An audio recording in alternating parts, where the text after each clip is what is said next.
Hello, everyone. I'm so happy to be here with one of my dear friends from a long ways away. This is Sue Moses, and she is coming to us from Australia. So it's actually Friday morning, right? It is, yes. Friday morning in early spring. And yes, and that's the other thing. You're coming into a whole different season. That's right. Oh, well, thank you so much for coming on and talking to us about our confidence with video. This is something that is super near and dear to you. And maybe you want to just highlight a little bit about your background, how you got into video. You started in radio, wasn't it radio first? Yeah, so I started in radio first, which was showing my age here, the very, very early 80s. And from radio, it was a fairly natural progression to television. And in those days in Australia, there was no cable. So we had 3 commercial networks and then a national broadcaster. So there weren't a great deal of opportunities in television at that stage. Most of the programming as well came in from America and the UK. But yes, I started in radio in the early days of FM radio when it first started, and absolutely loved that. Playing amazing music, and it was the centre of youth culture. We didn't have video games and all the other distractions that have come since then in the decades that followed. And then sometime around the early mid 80s, cable television hit. And I got a job on the first cable channel that started in Australia, doing sport and music. And eventually I was on the west coast of Australia when I did this. And then the capital, the media capital, was the east coast in Sydney. And I was a fairly ambitious young thing, and set my sights on coming to Sydney and working in radio and television over here. And I did. And and along the way, I busted a glass ceiling, which I look back on now, and I'm really quite proud of, whereas at the time it sort of slipped past me. I don't know if you've ever had that experience where you've done something or achieved something and the full weight of it doesn't really hit you till later. Yeah. And so I became the first female to have a prime time, so a daytime shift in my own right on FM radio. So as opposed to being someone's sidekick or working, from midnight to 6 a.m. or something like that. So at that stage, it was such a bastion of testosterone. There weren't many around, so that was pretty awesome. So so I worked across television then through until it would have been the mid 90s, I guess, and then I had a personal tragedy when we were married at that stage and having a family, and I lost my little girl at birth, and that sent me way off the tracks for a long time, and things sort of fell away.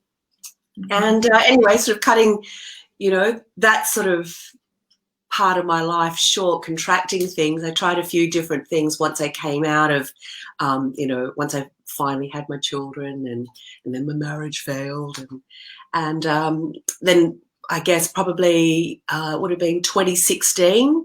I started to see the rise of social media and the beginnings of video marketing and social media, and I thought, I can help people do this. So that's what I started to do. That's fantastic. That's fantastic. So where do you think your confidence with radio and video came from? I mean, certainly when you started way in the beginning, you were probably nervous. And where did you draw that confidence from to break that glass ceiling and progress in your career? Look, I think anything new is scary. And if you don't really want it, it's really easy to back away and not do it or find an excuse or put it off. But if you really, really want something and it's important to you, it doesn't matter how scary it is, you do it. You just step into it. And one of the analogies for this that I really like is related around swimming in the ocean. And if you're at the beach and you're watching people going swimming, and people have there's three main styles for entering the water at the ocean or the lake or whatever. Okay. So you've got the people that go to the edge of the water and just sort of stand there ankle deep for a while thinking about it before they then slowly and methodically walk in and then, dive under a wave or something. You've got the others who, get up off their towel and then run into the water and just dive straight in. And then you've got the others who just inch by inch by inch, they walk in bit by bit by bit. And then you also get others that sort of, walk to the water's edge, feel the temperature of the water, and then turn around and go back to their towel. So, it's like, which one are you? And I like to help people who are determined to take advantage of what video can do for you to increase that know, like, and trust factor, which is just imperative for any business, no matter what it is, whether you're working full-time online, like Laura is, or whether you are a bricks and mortar professional who's looking to use the online space to promote and grow their bricks and mortar business. If you really want to do this, and there's nothing like video to give people the opportunity to see the authentic you and to warm to you and connect to you, so that they want you to be their accountant, their doctor, their facialist, their manicurist, their dentist, whatever, as they connect with you on that human level. And video can do that much faster than anything else. So if you feel that way, and you're nervous and you don't want to be unprofessional or damage risk your personal brand by doing it poorly, then I'm the sort of person that can help. That's fantastic. I love that, because that's exactly what I speak of, is that right now it's so imperative to connect with people. We are in a time where we have pulled away from people. And so connecting, video is the one thing that we can still do. We can still connect with people through video. Full face. Yes, with their face, without masks and face shields and head coverings. So, and it does give people a real idea of who you are. And if they feel a connection with you, they will want to work with you, right?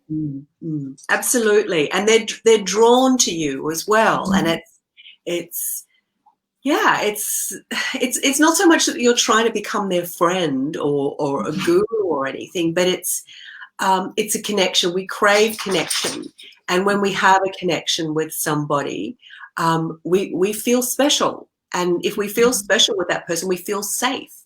Yes. And I think this is particularly important for, I want to say doctors and dentists, but then, my mind's then saying, well, a hairdresser as well, or, the plumber that's fixing your pipes, is you want to be able to know that the money that you're spending with them, that you're in safe hands. And Yes. So if someone is interested in doing video, they look at this and they think, okay, I know this is something that could help me reach the people that I want to reach and form that connection, but I have no idea how to start. Where do you come in? What can you do to help them? That's, and I know, but I'm asking you for well, I guess the thing is because I added it up one day a few years ago. I'd been reading something. It was, that thing about how many hours it takes to become an expert in something, whether it's, golf or baking a cake or, taking care of people's oral hygiene or, talking on a radio. It's 10,000 hours. So I added it up and I've got over 14,000 hours with radio and television combined. So in that time and at the level that I was working at, I had the input of many, many high caliber experts in their field for production. Because it's not just a matter of, flipping a switch or pressing a button and doing the thing. There's a lot of preparation that goes on to make things good. And I'm sure it's exactly the same in a dental practice. You know, you don't just usher one patient out and bring the next person in and plonk them in the chair and away you go. There's preparation that goes on to make a great result. And that's one of the things that I learned. But what I've been able to do is take those bits and pieces from that and then customize it for what you need to do to make your own video simply without, you know, getting in a crew.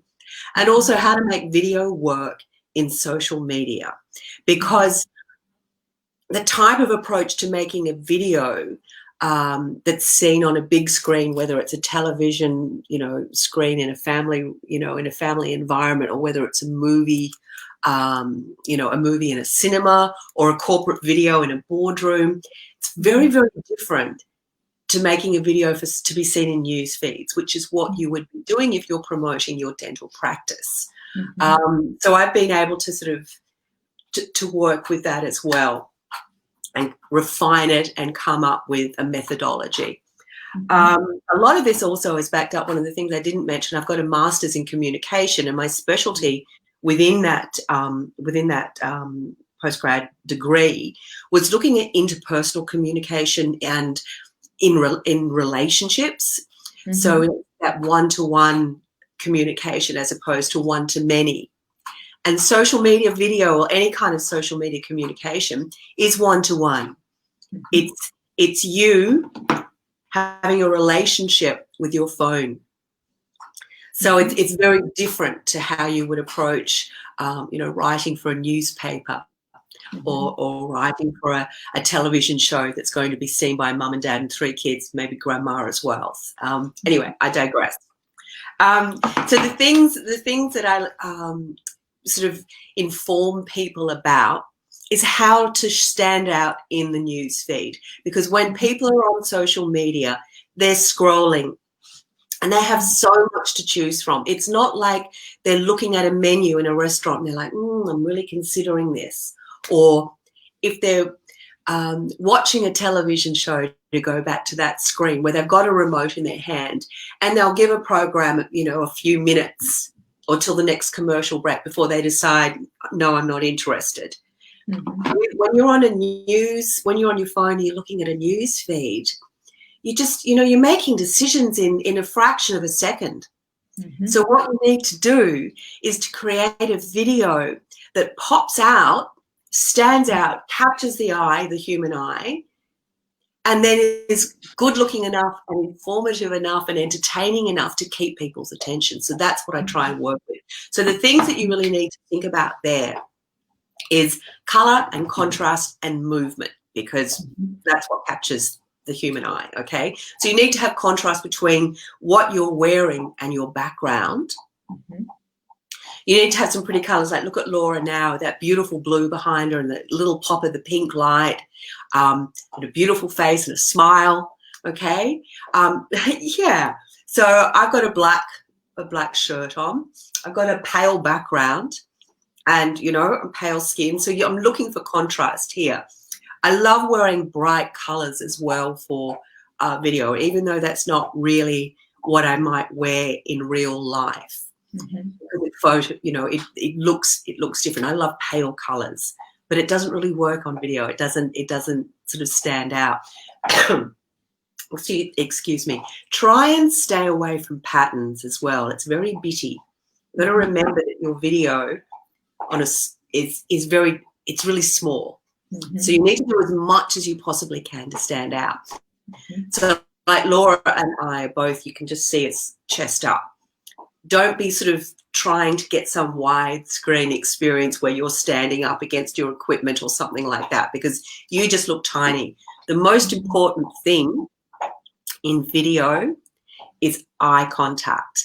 So it's the ability for people to see your eyes. So that's why it's really important that you connect with the lens, whether you're using your laptop or your desktop or your mobile phone, is connect with the lens, and that will then give the viewer the impression that you're looking them straight in the eye. So it's things like your background, what you're wearing, your lens communication. The other thing that you really need to be, that really helps with having a great Facebook Live or a video, is to be really clear on what you want to say. So spend some time ahead of time thinking about the real specifics of what you want to say, and more importantly, what you want people to remember. Mm-hmm. So really probably, 2 minutes maximum in video length, and that works best if you just have one point at a time. Mm-hmm. Think about how you want to finish it, like the last words out of your mouth and the first words out of your mouth. Mm-hmm. And the rest should flow. Yep. I think that's a super good point, and that's something that I know I struggle with, is the finishing. And so always, if you just prepare that ahead of time, just like you say, prepare what you're going to, how you're going to end it ahead of time, then it's not this like kind of just drags on and then there's no real point at the end. Yeah. And that is definitely a very good tip. So many people get caught up in the beginning and the body and don't even think about how they're going to end it. So I love that. Yeah, yeah, and it's sort of forms a box, so it helps you stay on track. Like all of thinking ahead of time. Like I say, don't even think about going live or recording your video until you can express the point that you want to make in one sentence. And when you can say that point in one sentence out loud, that's kind of when you know that you're ready. And the actual process of working out what that one point is builds a new neural pathway in your brain.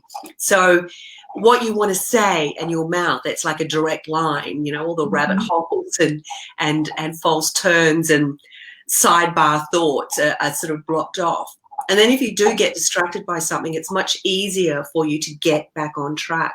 So say, think about that one point in one sentence, then say out loud how you want to start the video and then how you want to finish it, and then that's pretty right. Also, I don't know whether you've gone into this with your ladies or not, Laura, but you've pretty much got 3 seconds to engage somebody in the news feed if they're watching a video. Don't waste that 3 seconds by introducing yourself. They can see, if they want to know who you are, they can see that, because your who you are is identified in that post on Facebook. So you've got to hook them straight away. And one of my favorite things that you did, Laura, in a video was you were talking about the importance of flossing, and you said, would you have a shower and not wash your armpits? Because if you brush your teeth and you don't floss, that's what you're doing. And I just thought that was just awesome. It was humorous, it was intriguing, and it really, really captured me. And I listened for the rest of that video.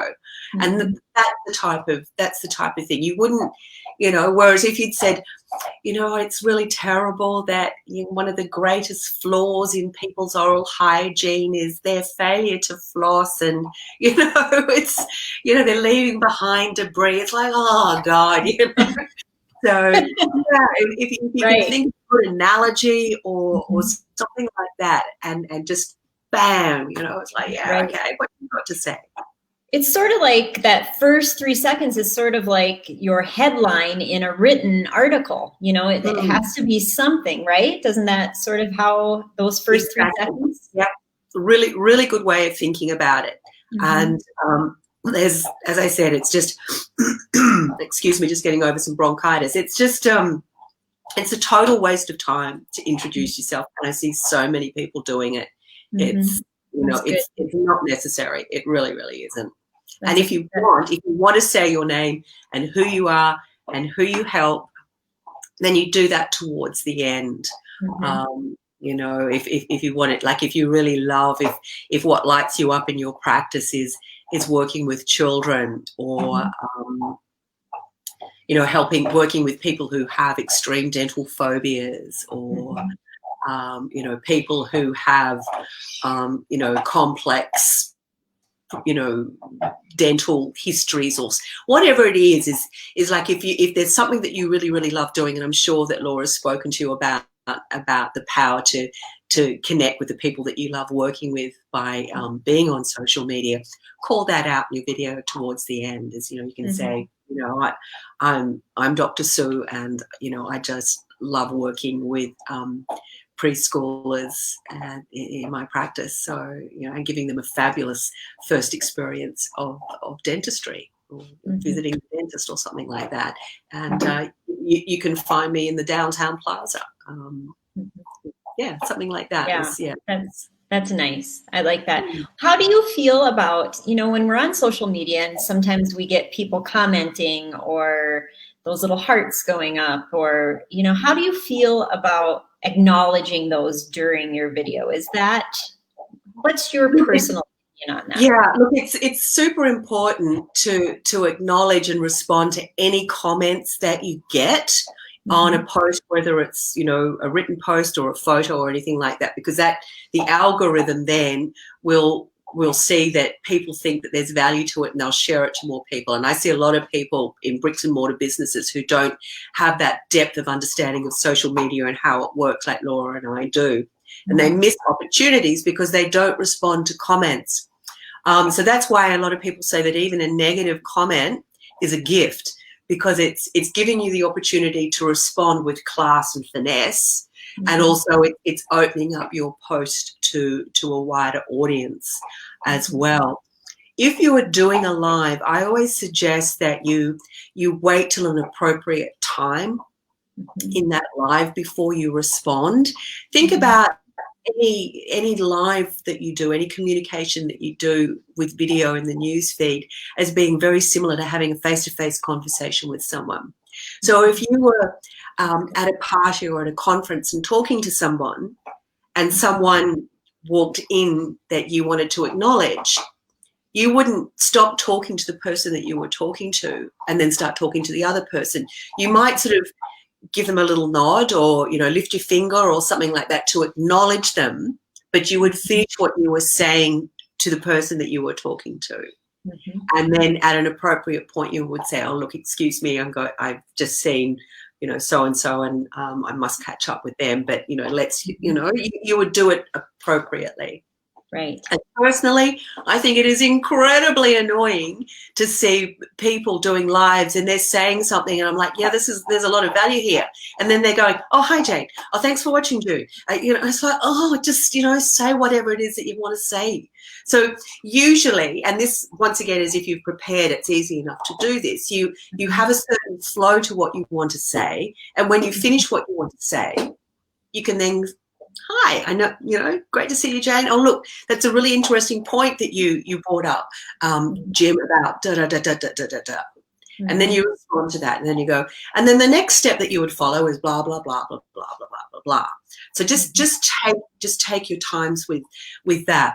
I don't tend to ask for hearts and shares and things like that, because I get so involved in what I want to say and what I'm saying that I kind of forget to ask for that engagement. And it's definitely a note that I've made to myself that I must work on that a bit more. But I would say to anyone who's just getting started in this, it's much more important for you to stay on track with your message and to be communicating your genuineness. And if that means that you need to stay focused on what you're saying rather than asking for hearts and shares, then do. Especially if you're new to this, I think too, it can become just so distracting, and then you get off topic, and then, you know, nobody's watching. And don't worry about that, because, you know, there's a saying online that, you know, the money's in the replay. So, you know, don't get hung up if nobody's watching. Right. Or nobody's commenting. I know I've spoke to another woman recently who has an online coaching business and has a Facebook group like Laura has, and she posts stuff and gets very, very few comments, but then she gets lots of messages from people. So there's a term called lurkers. You know, you'll get a lot of people who will see your stuff and take it on board. And maybe talk about you with friends. It's like, oh, you know, if you've got a problem with sports dentistry, I saw this woman the other day, hang on a minute, and they go to their phone. It's like, yeah, it was this, you know, it was this. So just because you're not seeing the evidence in your news feed or on your post doesn't mean that it's not working. Right. That's a really good point. When I was still practicing and I was doing lives in my Facebook page, there was one that I did, and it was something like 6 or 8 months later, a patient came in, and we always asked a new patient, and we always asked how they found us, and they said, I watched that, and they spoke of that live. And I was like, that was like 6, 8 months ago. So you're right. Yeah. It's there's a factor with it too. It's like it's the same reason that so many people were devastated when David Bowie passed away, or Princess Diana passed away, or remember where they were when John F. Kennedy. Well, I mean, I wasn't old enough to remember that, but I hear older people say that. It's like if people are seeing you all the time, then it's you're connecting with them. It's like even if you haven't met them, they have connected with you. Yeah. That's awesome. These are great tips, and I want to make sure I've got some banners here because you have something really fun. First of all, you have got an amazing Facebook group yourself for people that want to learn how to do videos, and you do a lot of cool things in there. So it is Video Presenter Training for Entrepreneurs, and I'll make sure and put that link in the comments below. I need to change that name too, Laura. I'm going to change it to for coaches and consultants, because it's people in the bricks and mortar world who are trying to build a profile for themselves that also benefit from that group, from those trainings. Yeah. Awesome. But then you have something coming up in a couple weeks, and I'm super excited because this is really fun. I actually participated in I think it was the first one you did. Yeah. And tell us a little bit about your challenge coming up in a couple weeks. Okay, so it's called the Scroll Stopping Video Secrets. And what it is we dive into a little bit of the science and psychology of what makes a video stop the scroll, and how to do one. So I just give you the basic tips on how to do it. Each day there's a little mini lesson, and I issue a bit of homework, which is I think quite fun, and it reinforces the lessons. And then we get people that just tune in and watch what everybody else is doing and comment and cheer along. We've got some people that come in and do 1 or 2 days, and others that sort of fully embrace it. And we've had several people do it over and over because they realize that it helps build the habit of posting content for them. So that's coming up, and 28th of September that one starts. And so yes, you're more than welcome to contact Laura and get a direction over, or just comment on the post, comment on the live here, or come into the group, or send a smoke signal and take part in that. But I appreciate also if you're running a business, you may be just a bit too busy to play in the challenge. So you're welcome to contact me. We can probably knock over something similar in about an hour as well. That's fantastic. Yes. And I would just like to say that the challenge is really cool because it's a safe space. Yeah. That when I did it, knew maybe just a handful of people, but otherwise it was an incredibly safe space. People were extremely gracious and constructive. They gave so much constructive value to comments, and then you go through every video and really give your thoughts, and which is super valuable. That's an amazing value. And I know I've also talked to you one-on-one, and that in itself is mind-blowing and valuable as well. Well, the way we get better at anything is by getting appropriate feedback from somebody who knows more, and that's what that challenge is, and my whole business is about is as a professional on TV and radio, once a week I'd sit down with my radio boss, and you go through a telescope tape. So it's just sort of you hear the last bit of a song then, you know, what you said, and then, you know, the first bit going into a commercial break or something like that. And you go through it. It's like, what did you do well and what could be done better? And that's how you got better and better. And in TV land, there's a thing called director's notes. And you sit down and you go through, you know, your performance, your presentation, and you know, what worked well and what didn't. So it's, yeah, so that's the idea, is you're getting the feedback. The tips are really easy to grasp, and then it's just how you implement them. And yeah, and I love doing that. And it's incredible seeing some of the transformations over those 5 days, is how quickly things change. And as Laura said, it's a very safe space. Everybody encourages each other. Excuse me. And the other thing that I really love about it too is it's a great example of the power of radio, of television, and of video, and of being able to see people, because at the end of the 5 days, everybody's a little bit sad because we've connected fairly intimately with all of these other people who were strangers at the beginning of the week. So in just 5 days, you see the power of video for building know, like, and trust. Yes. Know, like, and trust, and connection. Like, I'm still connected with several of the people in that original challenge that I did not know before that challenge. And they've become some of my closest online buddies. Yeah, it's lovely. It's lovely. I think that's probably the thing that I'm most proud of is those connections and the rapport. Yeah. That's come from those challenges. Yeah. Well, and ultimately in life, that's what really matters, is us humans connecting and forming relationships together. And so if we can get that right, if we can improve that in our lives, you know, that makes a big difference. It sure does. It sure does. Yes. Well, you have one more thing I'd like to ask you about, if that's all right. Oh, okay.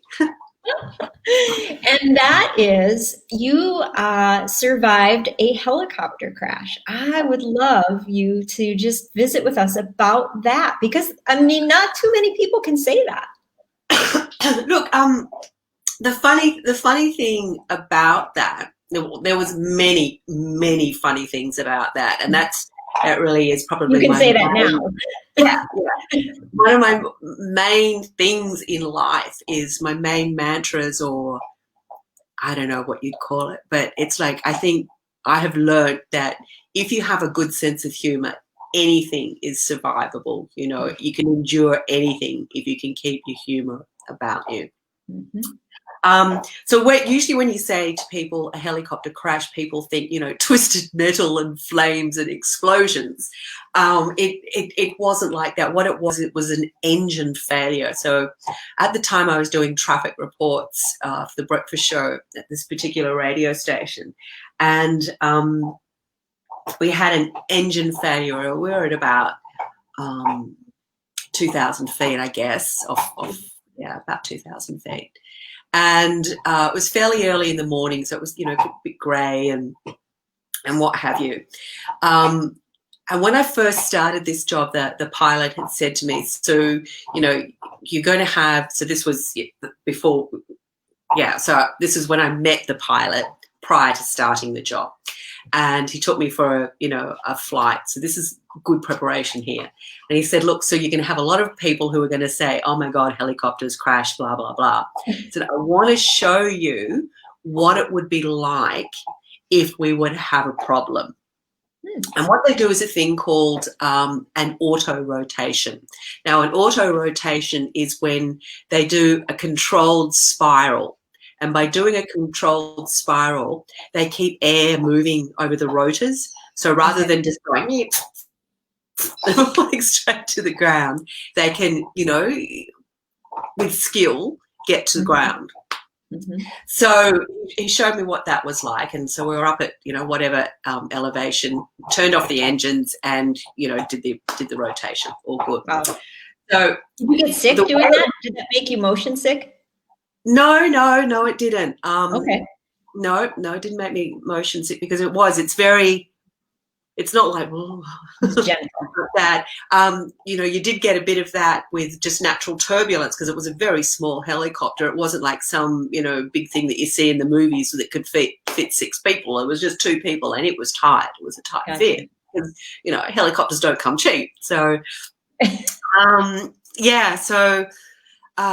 we're, the way the communication was set up is a bit more complicated. So we couldn't necessarily speak directly to each other through the comms. So if we wanted to speak to each other, we had to sort of remove the headphone and shout. But I could hear what he was saying to air traffic control and whatever.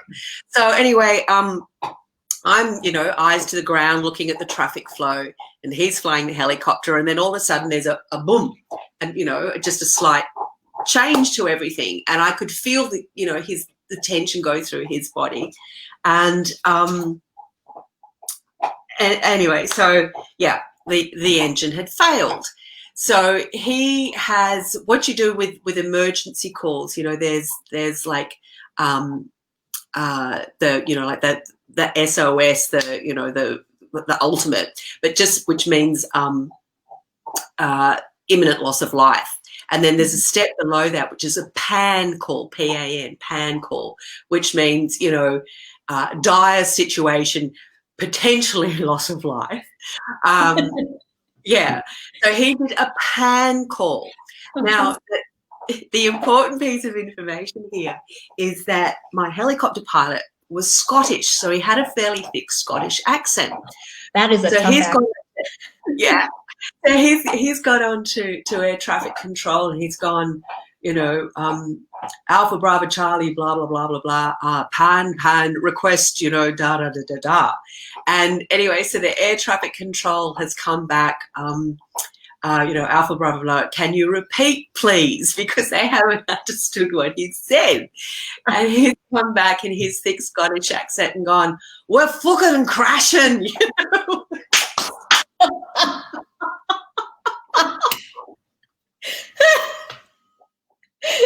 Throwing out all professionalism there, right? Oh, I'm fucking crashing. Oh my God. Anyway, so he's gone into sort of auto rotation, and he's pulled his head. He said, look, keep your eyes out for power lines, because that's usually where people get into trouble with helicopters, is like they're able to get to the ground, but then they get entangled in power lines that they don't have been undetected. So I'm sort of watching out for that. We've landed on a football field nearby, and there were houses all around this football field. Anyway, so we've landed, and all these people have come out.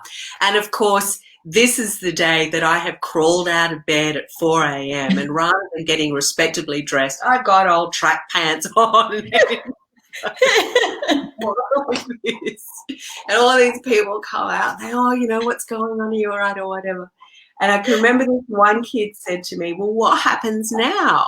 And I'm sort of jokingly saying, something about, we have to call the auto repair service for helicopters, jokingly. Anyway, so in Australia, the automobile people that come and help you, the breakdown service, are called the NRMA. Anyway, there was another helicopter, traffic report mob who was sponsored by the NRMA. And of course, every single person with a helicopter within 100K has heard this emergency call. So all these helicopters are coming to this oval, including the one that's sponsored by the NRMA, which is emblazoned on the underneath of the helicopter. And this little kid's gone, oh, look, there they are now. And just, it was just like one thing after another. It was incredible. But yeah, so thanks to the skill of this helicopter pilot, we crashed, but we crashed safely. So yeah, it was, and I tell you what, my adrenaline didn't stop pumping for about 48 hours. I bet. And did you get back in a helicopter after this experience? Yeah, well, I had to, because I'm out in the middle of, like nowhere suburbia. And so the company. You had to, leave there in a helicopter? Yeah. Oh my goodness. So yeah, so as I said, there's about half a dozen helicopters on this football field by the time, within 20 minutes, because, all the news services with their helicopters, they came, and then the company who owned the helicopter that I was in, they sent 2 helicopters. They sent one which had the mechanic the aviation mechanic in it, and then one to pick me up and take me back to the airport, which was where my car was parked. So, you know, the common sense part of you says, you know, it's not going to, it's going to be okay, right? But I just wanted to be back at work because back at work, they're all hearing all of this through the communication that I had, my communication channel from the helicopter to the newsroom. So they're all hearing all of this. And they've, of course, got no visual fix, so they have no idea whether we're plummeting to the earth and crashing in a fireball or what's going on. Right. Yeah, I just wanted to get back and be with my buddies. So. Oh my gosh, what a story! What a story! Yeah. Now, is this before kids? Before children? Well, before kids, yeah. Okay. So, but I'm sure that they love hearing this story. Your boys. Yeah, well, it's funny, you know, they sort of tune out with a lot of them. If they don't feature in the story, they're not really. You don't get like extra cool points as a mom for surviving a helicopter crash. I mean, come on. I get extra cool points for having been in radio and TV, but they do tend to, you know, like, did that really happen? So, you know, that I always, if, you know, one of my old buddies sort of posts something in you know, a group or something like that, I'm like, look, see, you know, or I pull out my old newspaper clippings or something like that. Yeah. Yeah. That's awesome. Well, and it just goes, that story lends to your recommendations as far as video go, because he walked you through that in the beginning, you know, your very first ride with him. So he prepared you. And that happened, you weren't probably as panicked as you would have been had he never explained that to you. Exactly, and that's it. It's like when you know, and that's what, you know, that's what a professional, you know, medical specialist dentist does as well. It's like, okay, this is what we're going to be doing today. You're going to feel this. You may experience this, but if that happens, it's fine. You know, it's like, when we know, you know, why, we can, you know, we can wear it, you know. It's it's right. just a huge thing. It does, if it doesn't catch us off guard, it's a lot easier. Yeah. And and it's just go with it. Like, I remember one of the videos that you did in the live challenge. Were you were one of the ones, I don't think it was when you were doing the push-ups or the burpees in the hallway, but that's right. You were in an elevator, you were in the lobby. It was the day we had to work on getting some really lovely color in the background. And you were on your college tour with your daughter. And you're in a hotel lobby, and there was these beautiful fish behind you. Part of the wallpaper or something. So you were doing your live from there, and a family walked by. So, and I think that's something that I'd really like to finish with here, Laura, is when you're doing a video, you don't have to be wearing your professional face. It's you as a person. Now, something that I encounter quite a bit when I'm working with people is presenting and doing videos. You're not acting. You know, you're presenting yourself, slightly elevated and animated self, but yourself nonetheless. And a lot of people come to video thinking, thinking newsreader, you know, I can't move and I must be very serious, and, you know, and it's not that. It's you, and the magic and the connection happens in those random moments where you forget what you were going to say, but you recover, or the cat runs across your computer laptop, or you encounter somebody in a hotel lobby and they ask you a question and you respond to them. That's when your humanity shows, and that's when people will connect with you. So don't be afraid if things don't go as planned in your videos. That's awesome. That's a fantastic tip. And you're right. It does show authenticity, and that's what people want to see. They want to see the real you. Yeah, absolutely. It's like if you're on a date and, you know, you're on a date and you think this person's pretty nice, and the wait staff come along and they spill something on him. And if he goes, look, don't worry about it, it's all good, you know, it was just an accident, you're thinking like, oh, he's so lovely. But if he turns around and abuses the people, you're like, oh. You know, it's how people respond in those unexpected moments that shows their true nature and the true caliber of their character. So awesome. That's a wonderful way to end that. I love that tip. And again, everyone, find Sue. Let me put your banner up for your Facebook group in video presenter training for entrepreneurs. Soon to be coaches and consultants. Yes, that she's going to change it soon, and I will link all of this in the comments so that you can find it easily. And then take part in her scroll stopping video challenge. That is a mouthful to say fast. Well, yeah, absolutely. And I highly recommend that challenge. And I highly recommend, if you don't feel you have time for the challenge, an hour with Sue is well worth your time. She's amazing. She has the biggest heart, and she'll once you become a friend with Sue, you are her friend for life. So yeah, I don't let people get away. No.